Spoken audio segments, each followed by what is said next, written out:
ইমামিহিম। শুনে রাখুন বড় মেলাবাসী, কথা সংক্ষিপ্ত। আল্লাহ তাআলা কিয়ামতের দিন যারা যে ব্যক্তি ইমামতি গ্রহণ করেছেন, যারা যাদের নেতৃত্ব গ্রহণ করেছেন, ওই নেতা সহ কর্মী বাহিনীদেরকে আল্লাহ ডাকবেন এবং নেতার অধীনেই তারা যাবে।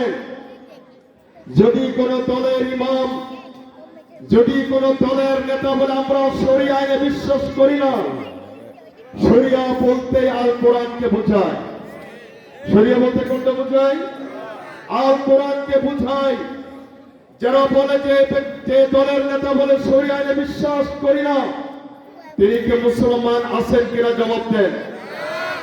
আসতে বললে হবে না, যদি বিশ্বাস থাকে আওয়াজ করে জবাব দেন। শরিয়া আইন মানে আল কোরআনের আইনে বিশ্বাস করি না, এই কথা বলার পরে তার ঈমান থাকে কিনা জবাব দেন। এরপর জেনে বুঝে কোন নামাজি, কোন রোজাদার, কোন হাজুল হারামাইন এরপরও যদি তাদের নেতৃত্ব গ্রহণ করে, কারো ওলামায়ে কেরামদের কাছ থেকে ফতোয়া নেবেন, তারা